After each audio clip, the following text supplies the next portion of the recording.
Hello everyone, यो भिडियोमा हामी स्ट्रिङको मेथडहरु, प्रपर्टीहरु, त्यस्तै गरी कन्क्याटेनेसन हेर्छौं। सो त्यसको लागि बनाऊ दुईटा भेरिएबल जुन चाहिँ हामी यहाँ बीएस कोडमा गएर सो यसमा मैले कन्स्ट भनेर एउटा फर्स्ट नेम FIRST फर्स्ट अनि त्यसपछि मैले यसको अब स्टार्ट हुने नेम यो नेम भनेको चाहिँ NAME लेख्दा चाहिँ मैले सुरुको लेटर चाहिँ क्यापिटल बनाएको छु। यो भन्न खोजेको क्यामल केस भयो जुन चाहिँ मैले यसमा राख्थे राम भनेर। त्यस्तै गरी अर्को लास्ट नेम राख्थ्यौ कन्स्ट, जस्तै यसमा मैले सुरुको लेटर स्मल लास्ट त्यसपछि नेम आउने बित्तिकै चाहिँ मैले सुरुको लेटर चाहिँ क्यापिटल जुन चाहिँ यसलाई चाहिँ नेमिङ कन्भेन्सन चाहिँ जुन चाहिँ एउटा क्यामल केस भनिन्छ जुन यसलाई यस्तो गर्दियो। त्यसका चाहिँ यसमा राख्थ्यौँ कार की भनेर। अब कन्क्याटिनेसन चाहिँ बेसिकली के को लागि युज गरिन्छ भन्दाखेरि स्ट्रिङहरुलाई चाहिँ जोइन गर्नको लागि, स्ट्रिङहरुलाई चाहिँ कन्क्याट गर्नलाई, स्ट्रिङहरुलाई चाहिँ दुईटालाई चाहिँ जोइन गराउनलाई चाहिँ युज गरिन्छ। सो यसलाई त्यसको लागि चाहिँ मैले एउटा फेरि भेरिएबल बनाएँ लेट भनेर जुन चाहिँ आउटपुट भनेर एउटा भेरिएबल बनाऊ अनि त्यसलाई चाहिँ कन्सोल गरौँ कन्सोल डट लग जुन चाहिँ मैले यसमा आउटपुट। सो अब त्यो फर्स्ट नेम र लास्ट नेमले दुईटैले के होल्ड गरिरहेछ भने स्ट्रिङ होल्डलाई चाहिँ यो दुईटालाई चाहिँ जोइन गरिदिउँ। सो मैले के गरिदिएँ भन्दाखेरि आउटपुट भन्ने भेरिएबलमा चाहिँ के लगेर राख्थेँ भन्दाखेरि चाहिँ अब जोइन गरेको त्यो भेरिएबल दुईटा भेरिएबललाई भेरिएबलको डाटा चाहिँ अथवा स्ट्रिङ चाहिँ लगेर राखिदिन्छु जुन भनेको चाहिँ हाम्रो first name plus last name.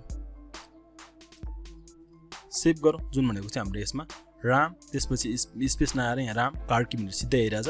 यो यसलाई भनिन्छ कन्क्याटिनेसन। जाभास्क्रिप्टमा चाहिँ कन्क्याटिनेसन गर्दा चाहिँ स्ट्रिङहरुलाई जोइन गर्दा चाहिँ टी प्लस साइन युज गरिन्छ जुनलाई चाहिँ कन्क्याटिनेसन भनिन्छ। सो अब मलाई यसमा स्पेस चाहियो, स्पेसलाई पनि मैले के गर्नुपर्छ भन्दाखेरि कन्क्याटिनेसन गर्नुपर्छ जुन चाहिँ स्पेस भनेको नि हाम्रो स्ट्रिङमा राखिन्छ। अब स्ट्रिङ चाहिँ बेसिकली कि डबल कोट कि सिंगल कोट, जाभास्क्रिप्टमा दुईटा जुन लेख्दा नि हुन्छ, कुनै पनि डिफरेन्ट त्यस्तो केही छैन। जुनले दुईटैले के रिप्रेजेन्ट गर्ने भन्दाखेरि चाहिँ स्ट्रिङ रिप्रेजेन्ट गर्नु भयो। सो मैले स्ट्रिङ राख्थेँ, त्यसपछि यसलाई मैले कन्क्याट गरिदिएँ। यसलाई भनिन्छ कन्क्याट जुन चाहिँ हाम्रो स्पेस भनेर आयो। अब फेरि मैले अर्को केही लेख्नु पर्यो भने टेक्स्ट लेख्नु पर्यो भने चाहिँ मैले यसमा फेरि कन्क्याट गर्नु पर्यो, यसरी प्लस साइन युज गर्दै। यो भयो चाहिँ हाम्रो कन्क्याटिनेसन। अब हामी जाउँ तलतिर। मैले एउटा के लेखिदिन्छु भने यसमा चाहिँ कमेन्ट आउट पनि गरिदिन्छु जुन चाहिँ CON कन्क्याटिनेसन कन्क्याटिनेसन भनेर। अब अर्को हामी एपेन्ड भन्ने हेरौँ, APPEND एपेन्ड। एपेन्डमा चाहिँ मैले आउटपुट भन्ने भेरिएबलमा पहिलो सुरुमा चाहिँ के भ्यालु असाइन गर्छु भन्दाखेरि चाहिँ यसमा चाहिँ हेलो भनेर मैले पहिलो सुरुमा चाहिँ यसमा असाइन गरिदिएँ हेलो। सेभ गरौँ जुन चाहिँ हाम्रो कन्सोलमा पनि हेलो भनेर आइरहेछ। अब यो हेलो मलाई फेरि अर्को देयर भन्ने टेक्स्ट आयो जुन चाहिँ मैले आउटपुट भन्ने भेरिएबलमा इक्वल्स टु चाहिँ मैले के गरिदिएँ भन्दाखेरि आउटपुट पहिला आउटपुटले चाहिँ हाम्रो हेलो स्टोर गरेको थियो प्लस त्यसपछि भनेको मैले यसमा देयर पनि राख्न सक्छु THERE देयर। सेभ गरौँ जुन चाहिँ हाम्रो हेलो देयर भनेर आयो। अब मलाई यसरी गर्नु छैन, मलाई चाहिँ यहाँ अलिकति सर्ट वेले गर्नु छ भने चाहिँ मैले एपेन्ड युज गर्न सक्छु जुन भनेको चाहिँ प्लस साइन चाहिँ हामी यहाँ अगाडि राखिदिन्छौँ। सो यो भन्नु खोजेको नि अहिले मैले जुन देखाएको थिएँ तपाईँहरूलाई त्यो वाला भयो जुन भनेको चाहिँ हाम्रो सेम यो भयो जुन चाहिँ मैले यसमा कमेन्ट आउट गरिदिएँ। यसलाई चाहिँ हटाइदिउँ, यतिलाई हटाइदिउँ अनि हामी यसमा अगाडि ल्याएर चाहिँ यो भनेको नि हाम्रो सेम आउटपुट आउने भयो। मैले यसमा अलिकति स्पेसिङ दिन सक्छु, सेम आउटपुट आउने भयो। यसलाई भन्छ एपेन्ड भयो। अब हामी जान्छौँ प्रपर्टीतिर, स्ट्रिङको प्रपर्टीतिर। सो मैले एउटा आउटपुट भन्ने भेरिएबलमा के राख्थ्यौँ भन्दाखेरि यसमा चाहिँ सिधै गर्दा नि हुन्छ यसलाई कन्सोल। सो मैले सिधै कन्सोल गरेँ कन्सोल डट लग। अब यसमा चाहिँ मैले फर्स्ट नेम भन्ने छ हाम्रो जुन चाहिँ फर्स्ट नेम भन्ने एउटा भेरिएबल छ जुनले चाहिँ राम भन्ने टेक्स्ट चाहिँ होल्ड गरिरहेको छ। अब यसको चाहिँ स्ट्रिङ यसको चाहिँ लेन्थ कति छ, जस्तै हाम्रो यसमा 1 2 3 वटा लेन्थ छ। अब म चाहिँ यसको चाहिँ लेन्थ कति छ त्यो फाइन्ड गर्दैछु जुन भनेको चाहिँ डट लेन्थ भन्ने हामी एउटा प्रपर्टी युज गर्छौँ जुन चाहिँ यो प्रपर्टी भयो। मेथडहरू हामी यसरी कल गर्छौँ प्यारेन्थेसिस दिएर, प्रपर्टीहरू चाहिँ हामी यतिकै राख्छौँ जुनले चाहिँ अब मेरो यहाँ कतिवटा लेन्थ छ त्यो दिनुभयो जुन भनेको चाहिँ हाम्रो यसमा 3 भनेर आउटपुट आइसक्यो जुन भनेको चाहिँ 1 2 3। जस्तै मैले यसमा केही स्पेसिङ दिएँ जुन हाम्रो 4 हुने भयो। जस्तै यसमा अरू केही क्यारेक्टर लेखेँ त्यही अनुसारको चाहिँ के अरे लेन्थ दिने भयो। सो सेभ गरौँ, यो भयो हाम्रो लेन्थ। अब हामी मेथडहरूतिर जान्छौँ जुन चाहिँ लेन्थ LENGGTH लेन्थ। त्यस्तै गरी मेथडहरूतिर जाउँ। अब हामी THOD मेथड। अब मेथडमा चाहिँ के गरौँ भन्दाखेरि आउटपुट भन्ने भेरिएबलमा राख्थ्यौँ। आउटपुट भन्ने भेरिएबलमा मैले के गरिदिएँ भन्दाखेरि यसमा चाहिँ भेरिएबलमा चाहिँ फर्स्ट नेम डट अब अप्पर केस र लोवर केस भन्ने एउटा दुईटा मेथड छ त्यो हेरौँ। अप्पर केस भनेको चाहिँ म जस्तै क्यारेक्टरहरूलाई चाहिँ जस्तै स्ट्रिङहरूलाई चाहिँ अप्पर केसमा लाने सबै क्यापिटलाइज बनाइदिने, लोवर केस भने सबै चाहिँ स्मल लेटर बनाइदिने जुन भनेको चाहिँ मैले यसमा सुरुमा upper case to upper case भन्ने मेथड छ टु अप्पर केस राम भन्नेलाई चाहिँ अब म सबैले चाहिँ क्यापिटल, जुन चाहिँ हामीले रामलाई क्यापिटल बनाएको थियो त्यसपछि यिनीहरू चाहिँ स्मलमा छ। सो सेभ गरौँ। जुन चाहिँ हाम्रो राम भन्ने पुरै चाहिँ क्यापिटल भएर आयो, यसलाई चाहिँ अप्पर केसमा लान सकिन्छ। त्यस्तै गरी अर्को भनेको लोवर केस भन्छ। आउटपुट भन्ने भेरिएबलमा ल राख्यौँ अब लोवर केसले पनि। Output equals to first name dot lower case, lower to lower case, sorry to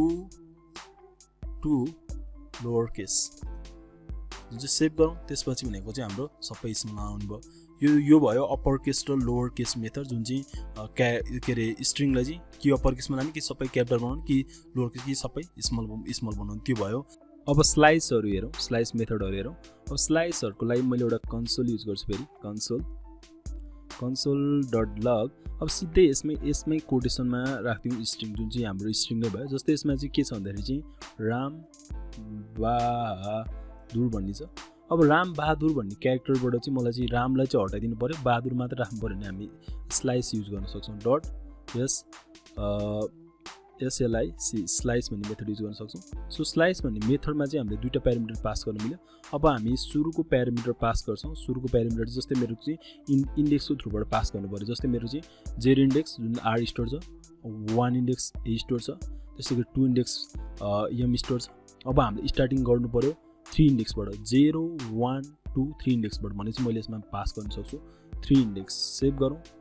जुन चाहिँ हाम्रो यसमा बहादुर भनेर आयो, जुन भनेको चाहिँ हाम्रो के भयो भन्दाखेरि यसमा चाहिँ 0लाई नै हटाइदियो, 1लाई नै हटाइदियो, 2लाई नै हटाइदियो, तर 3बाट चाहिँ स्टार्ट भयो, जुन चाहिँ हाम्रो स्टार्टिङ इन्डेक्स भयो। जस्तै मैले अब गएर कहाँ गएर इन्ड गर्ने त्यो पनि गर्न सक्छौँ। जस्तै मलाई स्टार्टिङ हाम्रो बीबाट स्टार्ट भयो, जुन भनेको 3 इन्डेक्स भयो। त्यस्तै गरी हाम्रो 4 इन्डेक्स 5 इन्डेक्स 6 इन्डेक्स 7 इन्डेक्ससम्म जाने भने चाहिँ मैले यसमा 7 पनि पास गर्न सक्छु, सेकेन्ड प्यारामिटर, जुन चाहिँ अप्सनल भयो। जुन चाहिँ यो आयो, जुन भनेको चाहिँ हाम्रो 7मा गएर डी थियो, डी जुन 7 यहाँ पुगेको थियो, यहाँबाट चाहिँ उताकोलाई हटाइदियो। यो यसरी चाहिँ यो स्प्लाइस चाहिँ काम गर्ने भयो। सो हामीले यति नै गरिराख्यौँ।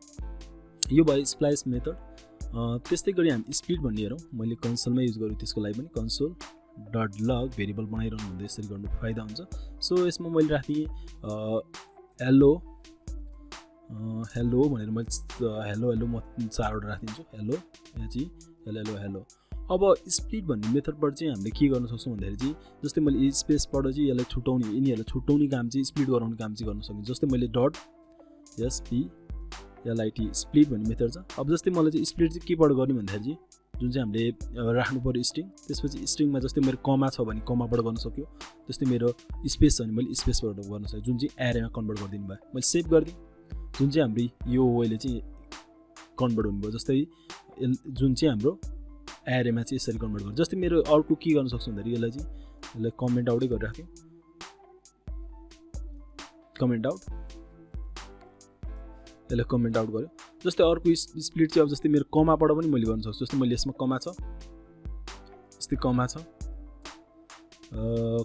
भने कमाबाट पनि गर्न सक्छौँ। हामीले स्पेस नदिएर चाहिँ मैले के गर्न सक्छु भने यसमा चाहिँ कमाबाट पनि गर्न सक्छौँ, जुन चाहिँ हाम्रो सेम आउटपुट आइरहेछ।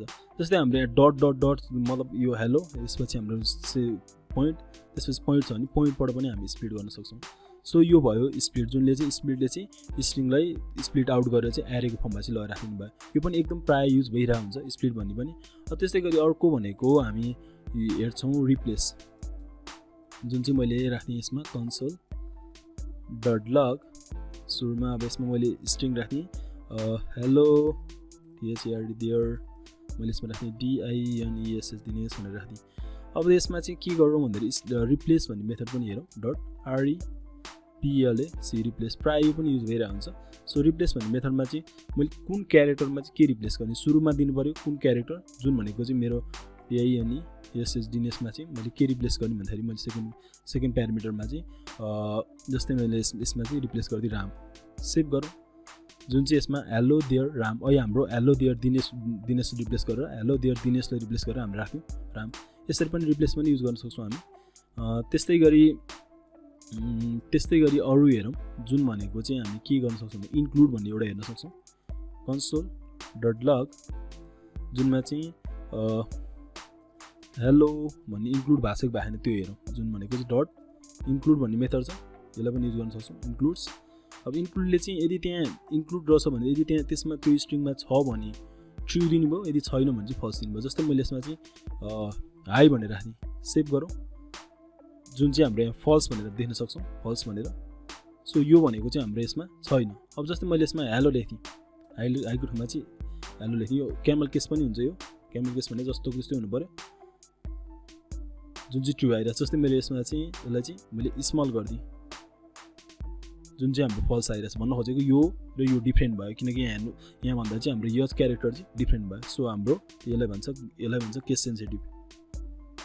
यो पनि जाभास्क्रिप्ट पनि एउटा केस सेन्सिटिभ ल्याङ्ग्वेज भयो। यो भयो इन्क्लुड्स। त्यस्तै गरी हामी हेर्न सक्छौँ अब रिपिट भन्ने। जस्तै मलाई चाहिँ कुनै पनि स्ट्रिङलाई चाहिँ रिपिट गराएरै गर्नु पऱ्यो, त्यो भयो भने चाहिँ हामी रिपिट भन्ने मेथड युज गर्न सक्छौँ। जस्तै मलाई चाहिँ के गर्नु पऱ्यो भन्दाखेरि यसमा हाई भन्ने एउटा टेक्स्ट छ, अब यसलाई चाहिँ रिपिट गराएरै गर्नु पऱ्यो 5-7 चोटि। जस्तै मैले रिपिट भन्ने युज गरौँ मेथड। अब कतिचोटि रिपिट गर्ने त्यो चाहिँ हामीले जस्तै मैले 2 टाइम गर्ने कि जस्तै 8 टाइम गर्ने, जस्तै मैले 8 टाइम गर्ने, जुन चाहिँ हाम्रो यसमा हाई हाई हाई हाई भनेर आयो। जस्तै त्यसको लागि हामी के गर्न सक्छौँ भन्दाखेरि यसमा स्पेस पनि दिउँ, मैले स्पेस दिएँ, जुन चाहिँ हाई हाई हाई हाई भनेर 8 टाइम्ससम्म भयो। यो भयो रिपिट। त्यस्तै गरी हामी स्टार्ट विथ र इन्ड विथ हेर्न सक्छौँ। console.log today is sunday Sunday भनेर लेख्थेँ मैले यसमा। अब मैले यसमा चाहिँ कुनै क्यारेक्टर यो टुडे भनेर स्टार्ट भएको छ त्यो हेर्न सक्छु। जस्तै मैले स्टार्ट विथ भनेर हेरेँ, स्टार्ट विथ, जुनमा चाहिँ हामी यसमा जस्तै मेरो टी भन्ने क्यारेक्टर स्टार्ट भएको छ सुरुबाट, जुन चाहिँ यसले ट्रु फर्स्ट दिनुभयो, जुन भनेको चाहिँ हाम्रो यसमा ट्रु भनेर आइसक्यो, ट्रु भनेर आइसक्यो। सो त्यसपछि भनेको जस्तै मैले यसमा चाहिँ जे पाए त्यही सेभ गरौँ, जुन चाहिँ यसमा फल्स भनेर आयो, जुन चाहिँ यो क्यारेक्टर चाहिँ यहाँ स्टार्ट भएको छैन। जस्तै मैले यसमा TODAY टुडे लेखेँ, जुन चाहिँ हाम्रो स्टार्ट भएको छ यहाँ, जुन चाहिँ ट्रु भनेर आयो। टुडे इज लेख्ने, जुन चाहिँ हाम्रो फल्स भनेर आयो, जुन चाहिँ हाम्रो यहाँ स्टार्ट भएको छैन। यो भयो स्टार्ट विथ। त्यस्तै गरी इन्ड विथ हेर्न सक्छौँ हामी। जस्तै यसलाई लिउँ अनि त्यसपछि यतिलाई हटाइदिउँ, डट इन्ड विथ। अब इन्ड विथ मेथड पनि मतलब लास्टमा चाहिँ त्यो इन्ड भएको छ। जस्तै मेरो वाइ सेभ गरौँ, जुन चाहिँ हाम्रो फल्स भनेर आयो, जुन चाहिँ हामी यसमा देख्न सक्छौँ। ओके, जुन चाहिँ हाम्रो त्यसपछि यो इन्ड भएको छैन, किन भन्दाखेरि जुन चाहिँ हाम्रो यसमा इन्ड भएको छ डट भनेर, जुन चाहिँ हाम्रो ट्रु भनेर आयो। जस्तै मैले योभन्दा अगाडि वाइ पनि राख्थेँ, सेभ गरौँ, जुन भनेको ट्रु भनेर आइरहेको छ। जस्तै मेरो योभन्दा अगाडि SUNDAY सन्डे, जस्तै मैले यसमा स्पेस राख्थेँ, जुन चाहिँ हाम्रो फल्स साउन्ड भयो। यो भयो चाहिँ यो चाहिँ इन्ड विथ भयो, जुन हाम्रो त्यो माथिको स्टार्ट विथ भयो, त्यो तलको इन्ड विथ भयो। त्यस्तै गरी ट्रिम भन्ने छ, त्यो मेथड पनि हेरौँ लास्ट। console.log, जुन चाहिँ मैले यसमा यति स्पेसिङ दिइरहेको छु। यो वाइट स्पेसहरू हटाउने काम चाहिँ हेलो भनेर लेख्थेँ यसमा, हेलो THERE दिएर सेभ गरौँ, जुन चाहिँ हाम्रो यति वाइट स्पेस पनि यहाँ कन्सोलमा प्रिन्ट भइरहेको छ। मलाई यो हटाउनु छ भने चाहिँ डट ट्रिम भन्ने मेथड युज गर्न सक्छौँ हामी, सेभ गरौँ, जुनले चाहिँ हाम्रो यसरी चाहिँ वाइट स्पेसहरूलाई चाहिँ हटाइदिने काम गर्यो। सो यो भिडियोमा यति नै गरौँ। अब नेक्स्ट भिडियोमा हामी फङ्सनहरूसँग काम गर्छौँ। सो यो भिडियोमा चाहिँ यति नै गरौँ।